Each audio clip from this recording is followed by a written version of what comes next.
Children's Institute at the University of Cape Town did a study about South African demographics on children. It was found that 40% of children live with their mothers. 35% of children live with both their parents. 21% of the children live in the absence of their parents. And only 4% live with their fathers.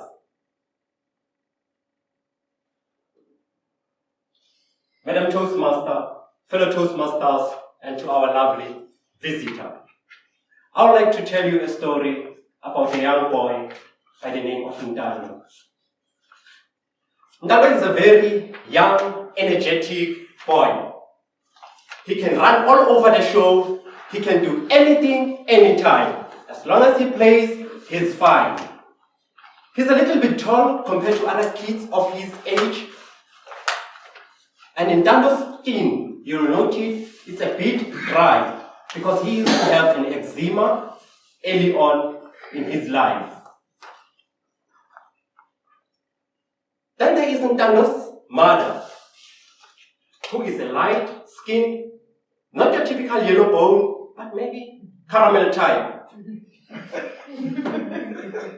She loves sketching drawings of dresses, and she also loves children.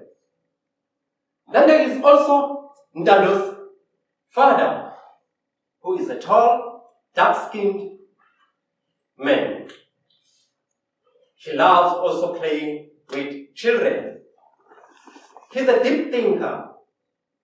Unfortunately, even after 4 years, he couldn't finalize his analysis of why he should marry Ndalo's mother. Ndalo used to stay with both of his parents. They were staying in a complex that had 2 kids playing areas.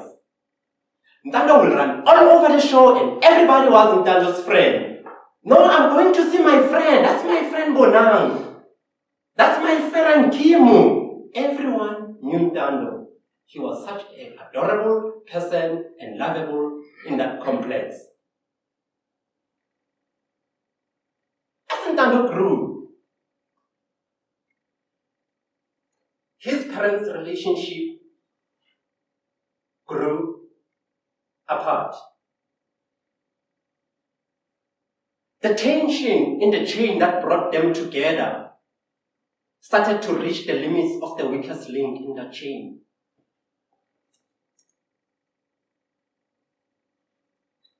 A chain can only hold up for so long under a strain. And it broke.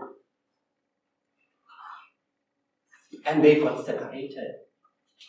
In the middle of the year, the child had to go and stay with the grandmother.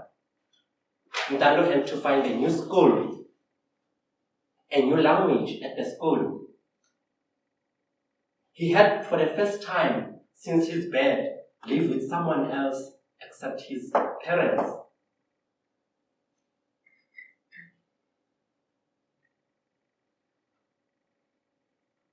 One day,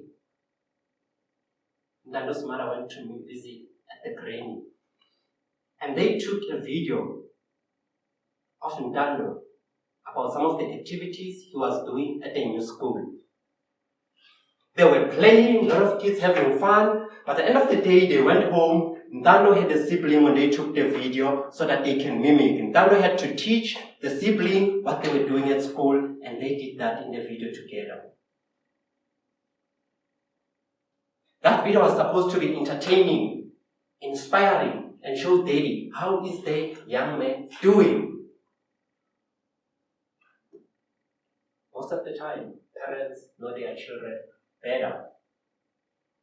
When the father looked at that video, what he saw, it was a different person, a different character than what he used to. Rather than exciting him and having fun and joy, it broke his heart. For him, it was like a setback to the progress that he has worked with Lando over the 4 years as he grew up. It was that trigger that actually started to trigger something else into their thoughts. Because after separation, there was no communication.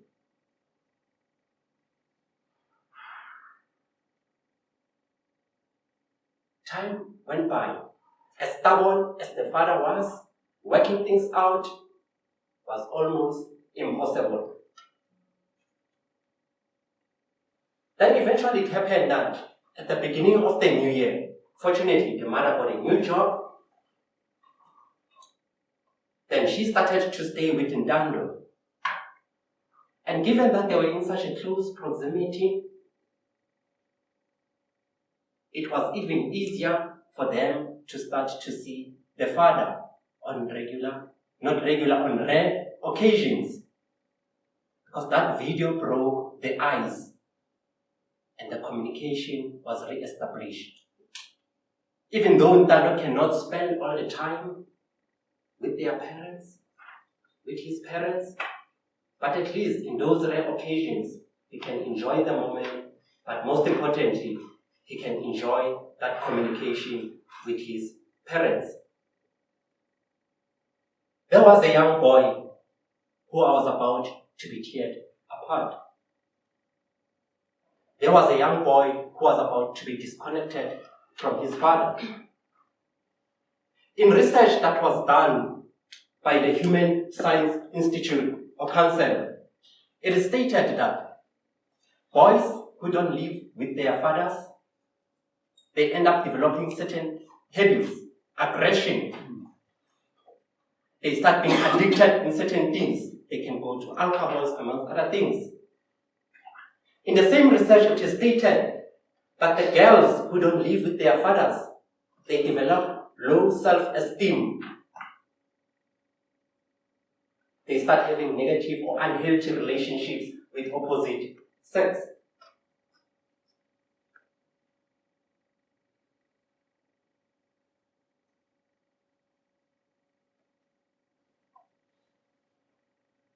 Our circumstances dictate what happens sometimes.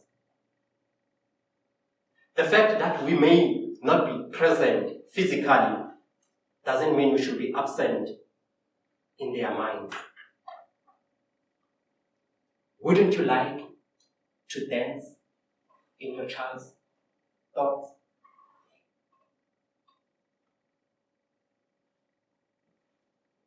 A regular communication with your children is like an affirmation.